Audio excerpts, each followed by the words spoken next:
किताबी चर्चा में आपका स्वागत है। इस बार फिर हम दिलीप हीरोजी की सीक्रेट एंड लाइज पर ही बात करेंगे, क्योंकि पिछली बार ये चर्चा अधूरी रह गई थी।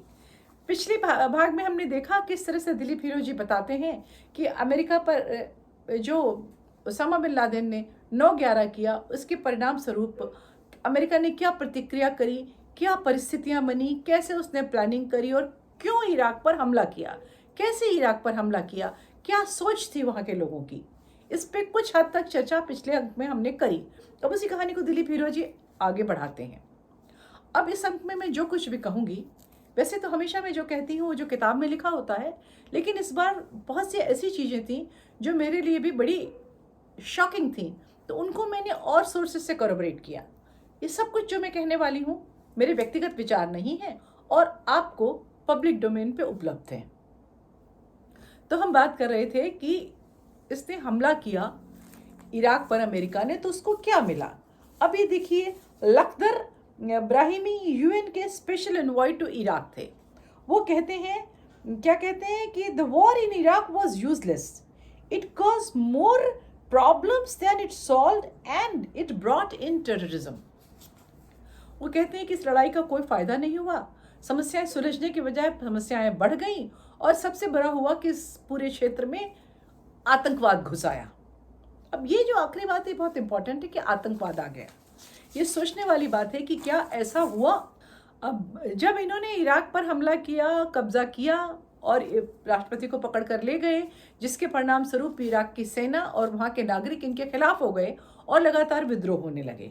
उस स्थिति में उसको दबाने के लिए अमेरिका ने पूरी जो वहाँ की सेना थी डिस्बैंड कर दी और उसके सब सिपाही वपाही उन्होंने कह दिया आज से तुम फारिग निकलो यहाँ से। लेकिन वो ट्रेंड लड़ाके थे, उनके पास हथियार थे, प्लस अमेरिका जहाँ हो वहाँ हथियारों की कमी होती नहीं है, तो उन्होंने छोटे छोटे मिलिशिया ग्रुप्स बना लिए और अमेरिका और उसकी सहयोगी सेनाओं पर वो हमले करने लगे, भयानक हमले करने लगे। और किसी एक ऐसे क्षण में कब हुआ क्या हुआ, कोई आउटर फोर्सेस थी जिन्होंने उनको प्रभावित किया, लेकिन वो जो थे आपस में इकट्ठा हो गए और रेडिकलाइज होके उन्होंने एक नई चीज़ बनाई। इसको आप ऐसा समझिए कि इराक रूपी बोतल में से अमेरिका ने एक ऐसा जिन निकाला जिसको वो चाह के भी वापस नहीं अंदर डाल रही है, और वो जिन पूरी दुनिया में तबाही मचाए पड़ा है। उसका नाम था आईएस। ये जो मिलिशिया ग्रुप्स थे ये इकट्ठे हुए और उन्होंने आईएस बनाया। आईएस के झंडे तले जो लड़ाई एक समय में अमेरिका और इराक की थी वो मुस्लिम वर्सेस क्रिश्चियन कंट्रीज हो गई और इन्होंने उसको मुस्लिम वर्सेस शायद ऑल ही कर दिया। इसके बावजूद मिडिल ईस्ट अफ्रीका के मुस्लिम कंट्रीज में भी आईएस हमला करता था, और आईएस की जो तबाही की कहानियां हैं वो आप अलग से जान सकते हैं, पढ़ सकते हैं। उसके बारे में दिलीप जी ने बहुत डिटेल में नहीं लिखा है। देश खराब हुआ, इकोनॉमी खराब हुई, प्रजातांत्रिक मूल्य तो कहीं रहे ही नहीं, मानव अधिकार कहीं रहे ही नहीं, आतंकवाद जो वहाँ था नहीं ये ढूंढने गए थे, इन्हें मिला नहीं, लेकिन वहाँ ये आतंकवाद पैदा करके आ गए। ये तो इस पूरी लड़ाई का हासिल था। अब प्रश्न ये है कि ये वहाँ लड़ने गए ही क्यों, क्या इनको नहीं पता था क्या होगा। तो इसके लिए कई एक थ्योरीज हैं। सबसे पहली थ्योरी जो कही जाती है कि जब बुश थे और उनसे पूछा गया ब्लेयर साहब से, जब कुछ मिला नहीं तो आप वहाँ क्या करने गए थे, बोले नहीं हम तो बड़ी साफ नीयत से गए थे, हमको जिन्होंने खबर दी उन्होंने हमें गलत खबर दे दी कि वहाँ WMD है, वहाँ फलाना है, वहाँ धमाका है। अब गलत खबर दे दी। हीरो जी कहते हैं कि देखिए ये बात तो मानने वाली है ही नहीं कि दुनिया की बेस्ट इंटेलिजेंसीज 3 जिनकी सहायता करने के लिए यूरोप के बड़े बड़े कंट्रीज की बड़ी बड़ी उनकी गुप्तचर सेवाएं सब लगे थे, और मिलके 1-2 दिन नहीं कई सालों तक उनको गलत खबर मिलती रही और उस गलत खबर को वो मानकर कार्रवाई करते रहे, प्लानिंग करते रहे। और न केवल intelligences, politicians, war experts, military experts, terrorism experts, पत्रकार, डिप्लोमैट्स, इनके जो एजेंट्स जो इराक में थे वो सब इतने सारे इतने बुद्धिमान लोग एक साथ बेवकूफ़ बन गए। तो हीरो जी कहते हैं कि ये जो संभावना है इसको तो सिरे से खारिज कर दिया जाए। अब एक दूसरी संभावना पे विचार होता है। वो कहते हैं कि लोग कहते हैं कि इराक पर अमेरिका गया क्योंकि अमेरिका को उसके ऑयल रिजर्व्स पे कब्जा करना था। ये भी कहानी बहुत लुढ़काई जाती है, बहुत कहा जाता है कि ऑयल रिजर्व्स के लिए अमेरिका वहाँ गया था, लेकिन ये कहानी भी विश्वसनीय नहीं है। क्यों? क्योंकि चाहे मिडिल ईस्ट हो या अफ्रीका हो, जहाँ भी कहीं ऑयल या कोई भी और खनिज प्राकृतिक संपदा बहुतायत में होती है, अमेरिका वहाँ जाके हमला नहीं करता है। अमेरिका उनको साम दाम दंड भेद से अपने अंडर कर लेता है। जैसे अभी कुछ दिनों पहले तक ओपेक जो था, कितना तेल निकालेंगे तेल वाले कंट्रीज और उसके क्या दाम रखेंगे दुनिया में, ये अमेरिका के इशारों पर ही तय होता था।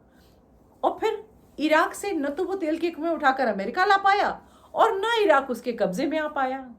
शायद सऊदी की तरह या किसी और कंट्रीज की तरह उससे अच्छे डिप्लोमेटिक रिलेशन बना के अमेरिका उसको अपने पाले में ले लेता, लेकिन ये तो यहाँ ये भी नहीं किया।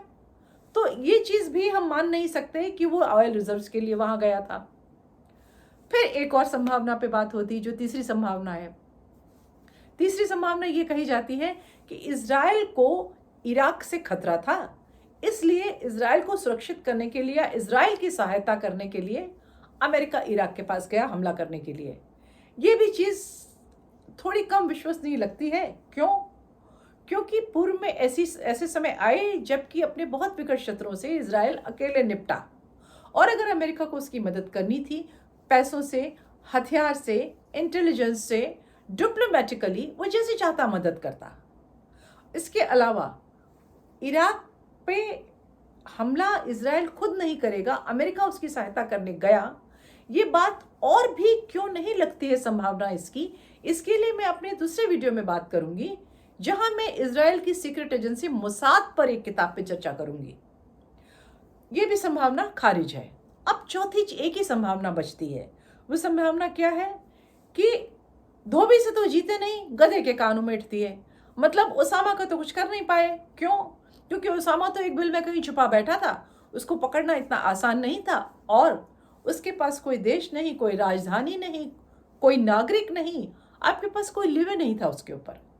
और उनको ऐसा लग रहा था कि दुनिया हमको कमज़ोर समझ रही है, दुनिया में हमारी इज्जत कम हो रही है, और इसलिए हमको ऐसा करना चाहिए कि हम किसी न किसी जगह पर हमला करें और ये बता दें कि भले ही हम उसामा को न पकड़ पा रहे हों, लेकिन हमको हल्के में न लेना।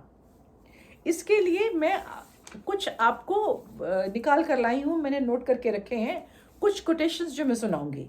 जैसे डिक चेनी, वाइस प्रेसिडेंट जो यूएस के थे, वो उनका कहना था ये युद्ध हम करेंगे क्योंकि हम विश्व को दिखा देंगे। क्या दिखा देंगे? कि we are able and willing to strike someone and that sends a very powerful message. बोले हम किसी न किसी पे हमला करेंगे और बहुत पावरफुल मैसेज देंगे।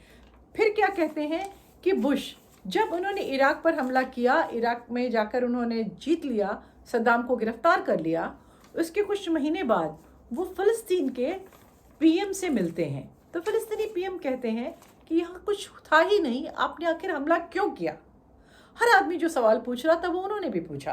तो बुश साहब का जवाब था, God told me to strike and I struck them and then he instructed me to strike at Saddam which I did.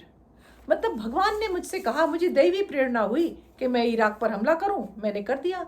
फिर मुझे एक और दैवी प्रेरणा हुई कि मैं सद्दाम पे हमला कर दूं, मैंने वो भी कर दिया। अब आप ये सोचिए कि ऐसा तो नहीं था कि बुश कोई डिल्यूजनल आदमी थे, उनको ऐसा लगा कि रोशनी आई, ईश्वर प्रकट हुआ और उसकी आज्ञा से मैं निकल पड़ा। ऐसा कुछ भी नहीं था। ये एक जो डायलॉग है, ये एक जो बात है, वो जाहिर करती है उस चीज़ को जिसको कहा जाता है वाइट सुप्रीमेसी। वाइट सुप्रीमेसी मतलब गोरे ये समझते हैं कि बाकी सब नस्लें हमसे छोटी हैं और हम उनके साथ जो कुछ भी चाहें वो कर सकते हैं, जिसके तहत बार बार अमेरिका कहता है कि हमको सबको सुधारना है, जिसके तहत जो दुनिया भर के देशों में जब मिशनरीज जाते हैं यूरोपियन, तो वो ये कहते हैं कि हम तुमको सुधारने आए हैं, हमारा काम है कि हम तुमको अज्ञान से निकालें। ये अधिकार उनको किसने दिया? उन्होंने ये अधिकार स्वयं ले लिया और उसी एक एरोगेंस, उसी एक भावना के तहत जाकर उन्होंने इराक पर हमला किया था और इराक को जाकर उन्होंने इराक का जो करना था कर ही दिया था। इसको बात को हमको अगर और हम इसको पुख्ता करना चाहते हैं, आपको ऐसा लग रहा होगा शायद मैं ऐसी कैसी बात सोच रही हूँ, ऐसा नहीं हो सकता। तो एक होता है लदीन डॉक्यूमेंट, लदीन डॉक्ट्रिन कहलाता है। लदीन डॉक्ट्रिन जो है उसमें यूएस की पॉलिटिकल और उसकी जो मिलिट्री स्ट्रेटजीज़ हैं, जो उसकी रक्षात्मक स्ट्रेटजीज़ हैं, उनके सब के बारे में बहुत डिटेल में बात होती है। वैसे ऑफिशियली ये डिक्लेयर नहीं किया गया है कि अमेरिका का ये एक आधिकारिक स्टैंड है, लेकिन माना यही जाता है कि इसमें वही है जो अमेरिका का आधिकारिक स्टैंड है। बड़े जिम्मेदार लोगों ने अलादीन डॉक्ट्रिन भी बनाया है। अलादीन डॉक्ट्रिन में वो कहते हैं, every 10 years or so the US needs to pick some small crappy little country and throw it against the wall just to show the world we need business। मतलब हमको अपने तरीके से रहना है, डोंट मेस विद अस, ये सिद्ध करने के लिए दुनिया में हर 10-1 साल में अमेरिका को जरूरत है किसी छोटे बेचारे क्रैपी लिटिल कंट्री को पकड़ लें और उसको पटक पटक के दीवार से लगा दें। ये तो इसके पीछे जो एक सबसे ज़्यादा मैं कहूँगी मुझे एक प्रॉबेबल जो कारण लगता है अमेरिका के इराक के युद्ध पे, वो यही है। और दिलीप हीरो जी ने पूरी किताब में इसी थीसिस को उन्होंने पूरा उसमें स्थापित करने की कोशिश की है।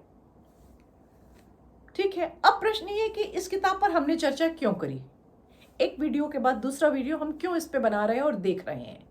तो जैसा मैंने पहले भी कहा था कि इतिहास अपने आप को दोहराता है, अभिनेता बदलते हैं, मंच बदलता है, लेकिन किरदार नहीं बदलते हैं और उसकी स्क्रिप्ट नहीं बदलती है। और जो इससे सबक नहीं लेता है इतिहास से, न तो वो अपने वर्तमान को बचा पाता है और न ही अपने भविष्य को संवार पाता है। हमें इससे आज क्या सीखना है कि बहुत सी चीजें इसमें जो अमेरिका ने इराक पे हमला करने के पहले एक जो स्टेज सजाया था, कभी कभी ऐसा ही लगता है कि वो स्टेज दोबारा सजाया जा रहा है। आप देखते होंगे गाहे बगाहे कोई अमेरिका का कोई सेक्रेटरी, कभी कोई वहाँ उपराष्ट्रपति, कभी कोई सीनेटर ये कहता है कि भारत में अल्पसंख्यकों के साथ अच्छा नहीं हो रहा है, भारत में डेमोक्रेसी अच्छी नहीं चल रही है। पीछे एक अमेरिका का स्टेटमेंट आया था कि हम नज़र रखे हैं, भारत की डेमोक्रेसी पे हम नज़र रखे हैं। इनको किसने कहा है नज़र रखने के लिए? किसी ने नहीं कहा, वो उनको दैवीय आदेश हो रहा है कि सब पे नज़र रखनी है उनको। दूसरी चीज जो एक चीज इसमें कि 2 इराकी नागरिक सरफेस होते हैं और कहते हैं इराक ऐसा ऐसा कर रहा है, और जब बाद में उनसे जवाब तलब होती है कि भाई था नहीं तो तुमने कहा क्यों, उसके जवाब में वो कहते हैं कि हमने इसलिए कहा कि हम सद्दाम को नापसंद करते थे और हम चाहते थे कि अमेरिका आकर सद्दाम को हटा दे। अब लोकतंत्र की हत्या से लेकर पड़ोसी देशों से जाकर कहना कि आओ देखो आकर हमारे गांव सरकार बदलने में हमारी मदद करो, ये बातें कुछ सुनी सुनी लग रही हैं, आज के संदर्भ में भी लग रही हैं, जबकि इस बात को 20 साल हो चुके हैं इस घटना को, लेकिन ऐसा लग रहा है बातें फिर से दोहराई जा रही हैं। जैसे वहाँ पर मुख्य सीन होने से पहले जैसा हीरो जी लिखते हैं कि उनके इंटेलिजेंस एजेंट्स जाकर वहाँ भर गए और वहाँ पर जो अनरेस्ट था वो बहुत तेज हो गया। देखिए, कोई भी अनरेस्ट होता है, कोई भी इंटरनल फाइट होती है, जब आप स्टेट के खिलाफ लड़ने को खड़े होते हैं, आपका कॉज लेजिटिमेट हो या ना हो, जो उसमें शक्ति लगती है, जो उसमें आपको सपोर्ट चाहिए होता है, नैरेटिव का सपोर्ट चाहिए होता है, फाइनेंशियल सपोर्ट चाहिए होता है, वो कोई ना कोई बाहर से ही दे रहा होता है। तो हम लोग बहुत दिनों से देख रहे हैं कि एक ही तरह की कहानियाँ हिंदुस्तान की जगह जगह से उठ रही हैं और उनको एक ही तरीके से स्क्रिप्टेड तरीके से नैरेटिव का समर्थन मिल रहा है। वही लोग हैं जो आकर उसको वहाँ पर आकर हवा दे रहे हैं। तो मुझे ऐसा लगता है कि ये सारा जो इतिहास एक तरीके से दोहराया जा रहा है, उस संदर्भ में इराक के बारे में जानना बहुत ज़रूरी था, ताकि हम इतिहास को देखें और उसको दोहराने न दें और अपने भविष्य को, अपने वर्तमान को बचाने की कोशिश कर पाएं। ये सब कैसे रुकेगा? कब तक ऐसा होगा कि अपनी दादागिरी के लिए, अपनी प्रभुता स्थापित करने के लिए लोग, निरीह लोगों की हत्याएं होती रहेंगी, अशांति छाती रहेगी? कब तक होगा? ये किस तरह से रुकेगा? शायद लोगों के रोकने से तो नहीं रुकेगा, शायद जनमत से भी नहीं रुकेगा। अब तो बस एक ही तरीका समझ में आता है